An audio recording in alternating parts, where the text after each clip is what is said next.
Capitán. ¡Oh! ¡Gastón! ¡Estás sano y salvo! Bueno, yo no diría tanto, capitán. ¿Y el resto del grupo? ¿Ha sobrevivido alguien? No lo sé.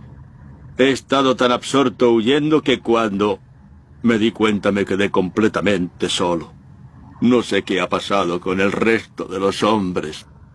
Capitán, ¿tiene idea de qué es todo esto?